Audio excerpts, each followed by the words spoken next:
Welcome to the Age-Friendly Dayton podcast. This is a program showcasing insights and fascinating stories about the many age-friendly achievements happening in Dayton. Please welcome your host, Age-Friendly Dayton champion Donna Kastner and producer Terry O'Brien. Hey, Donna. Hey, Terry. A very, very special edition of our podcast is about to unfold. Yeah, remember a while back we had Dean. Dean came in to talk about his basically speaker and all the cool things he's done as a kind of a retiree kind of thing, right? You guys remember Dean? I don't know if you do or not, but we're going to bring Dean back, and we're going to have a really detailed conversation about Dean's book and Dean's experience writing the book and what the book's about. Any more words of wisdom from you, Don, before we bring Dean in here? I think this is an amazing example of how a life journey moment, a big moment, definitely begins to guide you in even more exciting directions. All right, so let's bring Dean in. Then I'm going to play a short video that helps promote Dean's book, but it'll give people an explanation of what this thing's about. All right, let's bring Dean in here. Dean, hello. Hello, Terry. Hello, Donna. I'm going to put Dean in the middle. There you go. You look good, Dean. I'm feeling good. Thank you. You're alive. Yes, I am. Yes, I am. And people may find that's a funny question to ask, but after you hear this story, you'll understand why I asked that question. Yes. So, Dean, why don't I roll the video real quick of us, not of us, but of what your book's kind of about, and then we're going to get more in detail about you and the book. Is that all right? That's great. So this lasts about a minute and a half, so bear with us, folks, but here's what this book's about.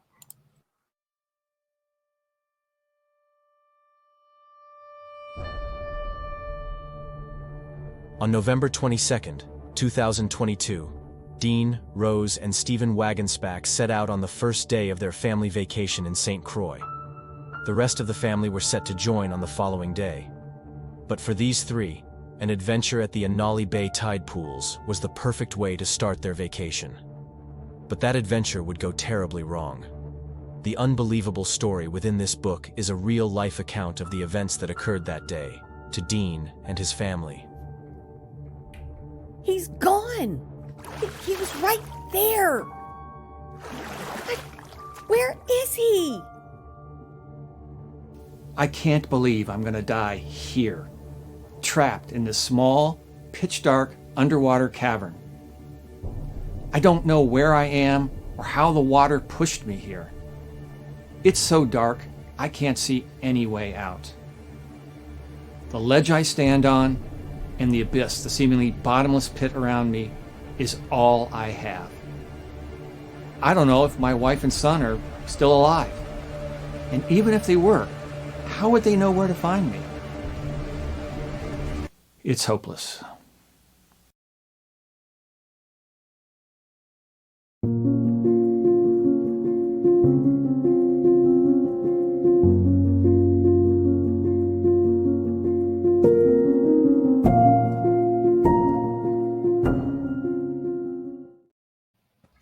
All right, Dean. So I want to congratulate you on two things. One, you keep me awake at night. This story freaked me out, and it still does. And I think even after this conversation today, I'm going to have some therapy. So, all right, Dean, please tell the folks what happened to you. You ended up in the bottom of some hole that you fell through, and you saw it there at the end of that video with that person's hand, right? Yep. Somehow you got swept into that hole. You were on vacation with your family. Nobody knew you were alive. You're stuck in a black pit for hours, and you couldn't talk to anybody. Nobody knew you were there. So take us through that day. Yeah. So this was a family vacation that we had planned for November 22nd of 2022. And this was the first morning. It was a Tuesday morning, the 22nd, that my wife, Rose, and my son, Stephen, and I went down to the Inali Bay tide pools in St. Croix. And we were going there just to check it out, to see what it was like, and see if we wanted to bring the rest of the family down later, a couple of days later when they're all going to be there. So the three of us were in the tide pools. There was one other couple there, so it's very nice. If you've never been to a tide pool, it's simply it's a small pool, wading pool, if you will. It's created by volcanic rock that juts out into the ocean. It blocks most of the waves from coming in. Because the volcanic rock is permeable, the water coming in and out. So the water's, anywhere from maybe a foot to 3 feet deep, and you just get to relax in the ocean and have fun. We were there for a little while. We were on our way to walking out, and I mentioned that I wanted to go check this crevice that was right by the shoreline. The shoreline's kind of a cliff, maybe 40 feet. So I was going to go check that out. My son was in the pool behind me. My wife was up on the rocks. All of a sudden, I got knocked over. What we subsequently found out was the trade winds had brought in some huge waves that we were unaware of. But I got knocked over, and it was like I was in a water slide. I didn't know. I was kind of getting splashed around, moved all around. And what was a water that was up to my shins, about 1.5 feet deep, all of a sudden became like 4 feet of just raging water, like I was in a rapids. It knocked me over, and I was moving rapidly. I didn't know where I was moving towards. And I looked up. My wife was standing on the rock above me as I kind of was flying by her. And I told her I lost my glasses and my hat and my watch. And then the next second, I was gone. And I distinctly can remember the sound. It was a sickening sound of like a thunk is the best I can do it. If you have a disposal at home, and if you ever run the disposal and you flip it and it makes this sound as the water and debris like sucks down, that's what it was like for me. I got deposited down a tube and was pushed into a small cavern that I can best say was like a walk-in closet. So I sunk down about, we're estimating this, somewhere between 6 and 10 feet straight down, and then went round a wall and got put into this pitch black cavern. Wow. And so this joy-filled day is vacation with loved ones. It's just like paradise. In an instant, it just flips. I mean, was there a point when you land there and were you disoriented for a while? How did you get a sense of now what? Oh yeah, I was totally disoriented. I had no idea where I was relative to where I'd been before. And like I say, it was pitch black. I was fortunate that I was standing on some sort of ledge of rock, and that's where the name, the ledge, comes from the book. Because I could see off to my left that I could tell that it went down, it sunk down. That was the abyss part. So I'm standing on this ledge of rock. I can feel the rocks sort of around me, but I have no idea what direction I'm facing, where I was relative to where I was before. There is no potential way out. I can't see any way out. How much water was in there with you? I mean, was it up to your neck? Do you have the water was up to my armpits, and then when the waves would come in, it would go up. But luckily, I guess it would lift me up. But unfortunately, I'd be scraped against the rock, and I'd hit my I'd hit my head on the ceiling and come back down. So the water would come up. I'd swallow a bunch of water. I'd land back down on the ledge. So take us to the other side of this nightmare scenario. You're there. Your poor wife and son, what's going on for them? Yeah. So my wife saw me disappear, and so she yelled to our son, Stephen, "Your dad, he's gone." And because the water was so deep and changed, Rose couldn't see the hole that I'd gone down. So my son, Stephen, came over, and he started splashing the water because they thought maybe I'd hit my head and was just underwater. And I learned this later. I don't think we talked about this. I learned this only when I talked to Stephen in much more detail about it. I knew that he had gotten sucked partway down the hole. I thought it was just like to his waist. He told me no. He said I was underwater. He had the similar experience to me, that he was underwater, but he had been able to brace himself. And then when the water kind of eased for just a moment, his head came back up. And then he yelled to my wife, "Mom, if you don't grab me, I'm going to die." So Really? I didn't realize that he almost died. I didn't realize that till we talked about it. Wow. So my wife was able to, she was stunned, obviously, but she was able to reach out her hand to him, and she was able to grab onto him. And the next wave came, and she kind of held on to him and helped him so he didn't go down. And then she was able to, he was able to scramble up on the rocks. So she almost saw she saw her husband die, almost saw her son die. Oh my goodness. So what were you bleeding? Because those rocks look sharp. In that picture where that looks like that would cut you up. Yeah, I was probably about 75% of my body was cut, other than my face and a little bit on my chest. Everywhere else, I was scraped and cut really badly. Salt water on cuts, not a lot of fun. Yeah, no, it wasn't. So you're in this cavern. She doesn't know where you are. The water comes and goes. You're bouncing around. No light. You can't. You have no idea how big this place is. No. I can reach back and feel the wall. And I could reach and feel the wall in front of me, and my head kept hitting the ceiling. So I knew where that was. But off to my left, I had no idea what that was like. I just didn't know because it was pitch black. I mean, it's the most amazing story. Again, will give me nightmares to hear you talk about this because I'm claustrophobic, and this is like the worst part of that whole process is being trapped. But Terry, there's a happy ending. Okay, just keep reminding us. Is he alive? I can't tell. Is he still alive? I am. Yep. So Keith, not Keith, but Dean, you were there for how long? So I was there alone. I know, I had called out to my wife. She had called out to me. We didn't hear each other. So after 10 minutes, they left. But, after a while, I knew that I was going to die because no one knew I was alive in this place. And I knew that the water was going to keep rising. And eventually I would run out of strength. So speaking of strength, so Dean, I know you're a person that you run, so you're probably in a stronger position. That probably played in your favor as far as your staying power.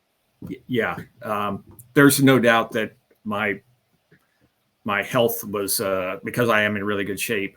It sustained me. I was able to last on that ledge for 40 minutes, even though I knew I was going to die, and I knew that my wife and son had seen me die. For whatever reason, I didn't give up. I don't even really know why. I just knew that I needed to stay there because I knew that I knew I only had one chance to get out. There was no way I could see any way out, but I knew that if I tried to get out on my own, it'd be one in it because I would never make it back to this ledge. So I don't even know if I really made the decision, but I stayed there. And I really don't know why, other than it was the only logical thing to do, because why would I risk killing myself or maybe something would happen? So before we get into the rescue, which is an amazing story in its own, what was going through your mind? Really, there was two thoughts. One is I'm going to die a really slow, painful death.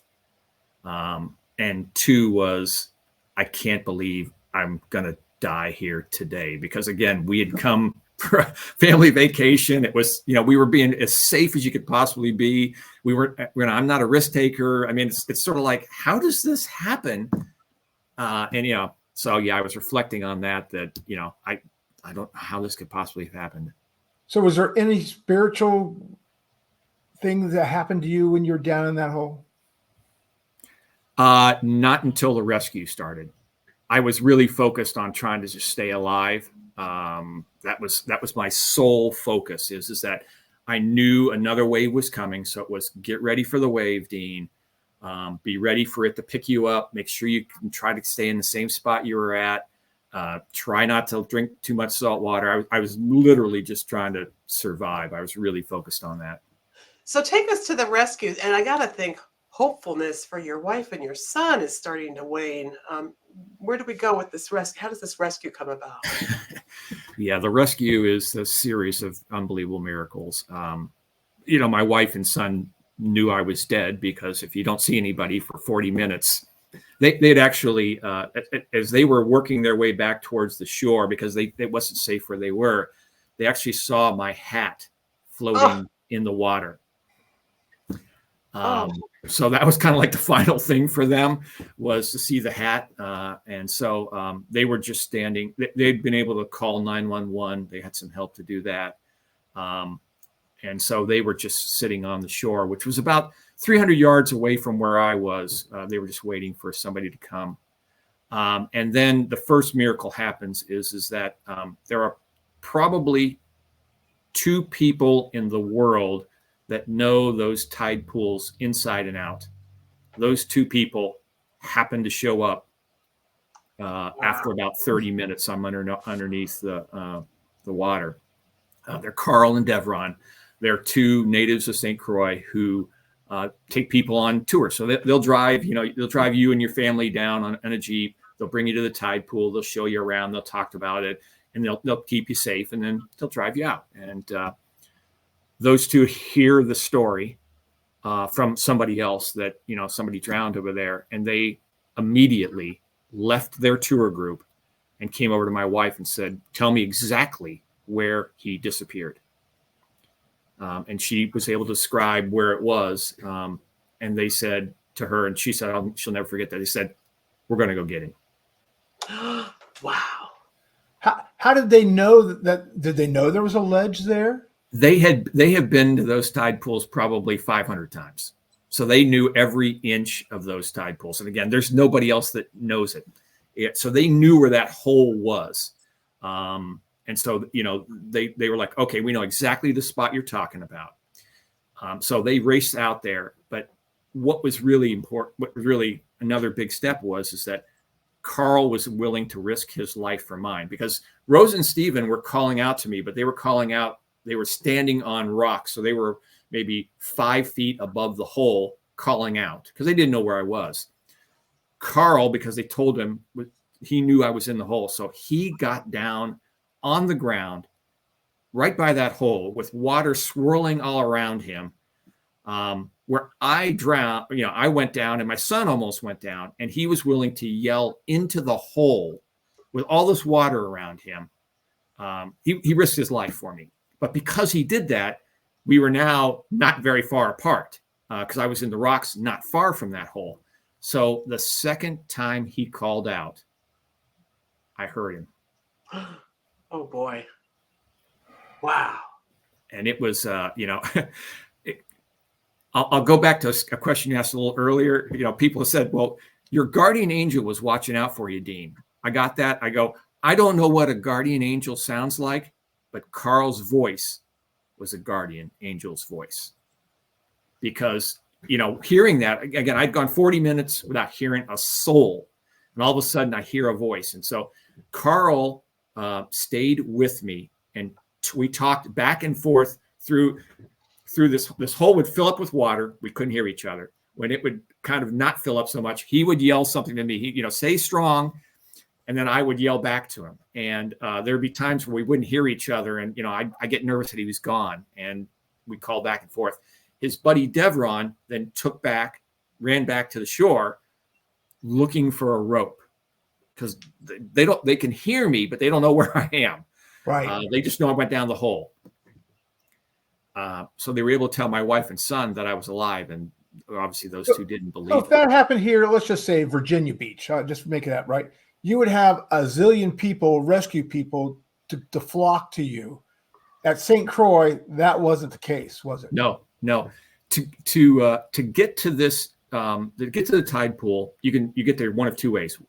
We walked down there. It's a really nice, pretty path through a rainforest. It's about 2 miles, so it's a real nice walk down there. Or you can ride in one of these Jeeps with these guys. But the Jeep comes down. There is no road. It comes down like because it's a cliffside. It comes down like where the water would if it rained and the water is coming down and creates a little crevice. Yeah. They drive down that. It takes 30 minutes to drive down 2 miles. Wow.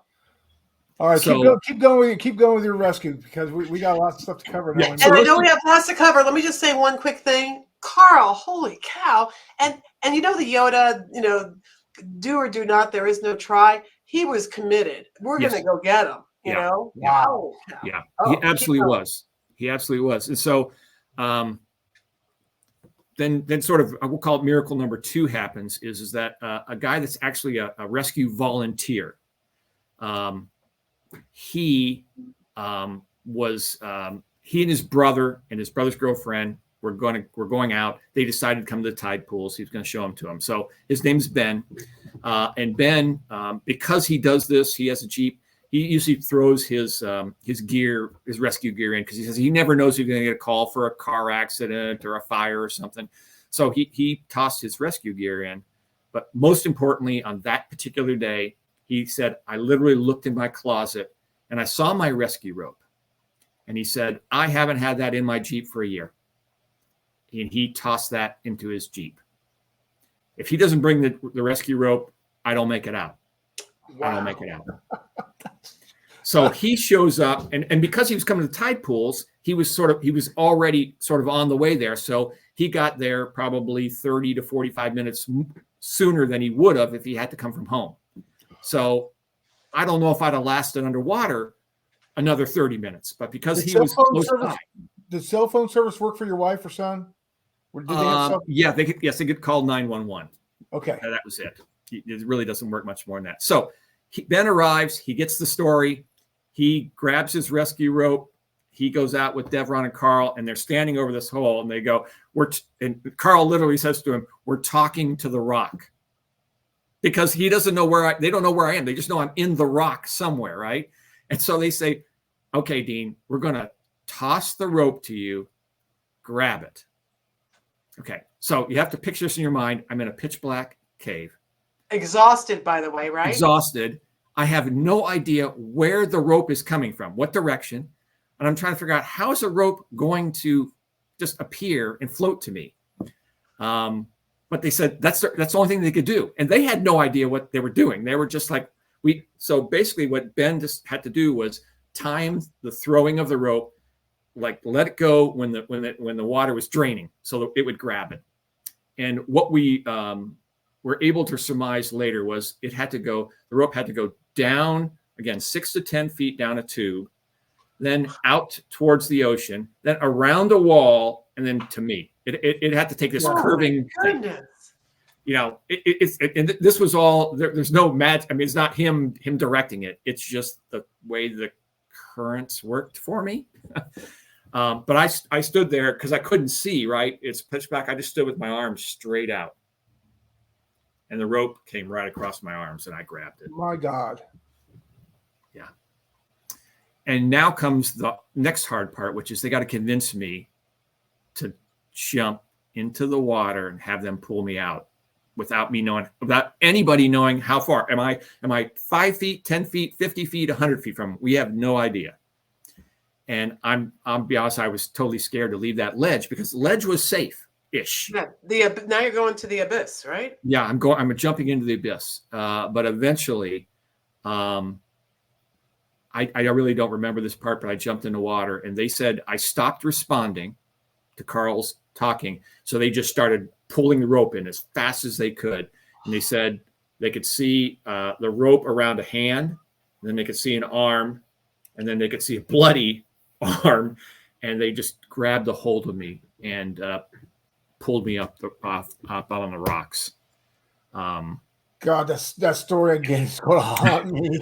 Yeah, I could have never, upon reflection, I could have never made it out because again, I would have had to go around this corner, around this other corner, and then I would have had to somehow swim up a pitch black hole against the water draining down. I mean, I would have never made it out alive. Multiple miracles here, and we still got a little ways to go now. So they get you out, which again, for those folks, please get this book because again, it should be a movie, Dean. It will be. Someday, hopefully. So they get you out, you're bloody, they take you to a hospital, but your story's not over yet. Oh, no. And we won't go into much more about it. But so this was, it took 20 minutes for them to get me out. And then because I was in such bad shape, we had to call a helicopter to come, a Coast Guard helicopter to come from Aguadilla, Puerto Rico. That's an hour flight away. Oh, So we were up on in the meantime, 3 more rescuers showed up. So we now have 6 guys. They all happen to be males. They were up on the rocks with me, but these rocks are sharp. I only had on a bathing suit, and the waves are crashing over the rocks. And so we were up on those rocks for 3 hours while the Coast Guard had to come. And then it was a dangerous mission for the Coast Guard because there's the winds were such, there's this cliff that they have to be careful of. They're not sure how they're going to get me out. So from my wife and son's perspective, they finally see the helicopter. Hooray. The helicopter circles and goes away. Oh, this happens 8 times. Because the helicopter has to figure out what they're doing, and they drop a rescue diver, etc. And they had to move away because when they were close to us, they were whipping up like hurricane force winds that were just smashing us with water and bits of rock. And so they had to leave to let things settle out. So my wife and son don't have any idea what's going on. We all conditioned by the movies where the helicopter comes, it drops the cord, they grab the person, they go and they're out, right? Right. No. That's not the way it works in real life. So they were going through a lot, and they're getting intermittent information about me. Yes, he's alive. Yes, he's responsive, but nobody knew because there's no trained, true medical professional. We had no idea how bad a shape I was in. Right. So we get the helicopter. They take us to the airport, and we get to I get to the hospital. And so I want to talk a little bit about the hospital because it's in St. Croix, which is 50,000 people. The poverty level of St. Croix is 40%. For context, the poverty level in Mississippi, which is the worst in the United States of 50 states, is 20%. Wow. So the hospital is it's all stuff I learned later because I didn't remember a lot of hospital stay. The hospital is a 3-story building. 5 years prior, there had been 2 Category 5 hurricanes hit St. Croix. In the interim, or 5 years later, the 3rd floor of the hospital is still condemned because it has water damage. It's never been fixed. The 1st floor, which is where the emergency department was, had no working bathrooms. And the 2nd floor, because they were afraid of mold damage, they kept the temperature about 65 degrees. It was freezing cold. So I brought to the hospital, and they were fantastic. They were working with limited resources, but the people there were fantastic. They took care of me. And so I have 2 questions for you because we're coming to our threshold here. Your book, donate all the proceeds from your book go to St. Croix Hospital because they desperately need help, right? Yep. And how long were you in that hospital when you were there? I was in the hospital for 2.5 days. And then what happened? We had another couple of days in St. Croix where I was doing a little bit of recovery. And then we came back home. Have you been back? Yeah. My wife and I went back in June of 2023. Oh, you're gutsy. I would never go back. Well, a lot of people said that. How was that visit? I mean, gosh. That was so moving. It was incredible. So we got to see and meet the helicopter crew and interview them.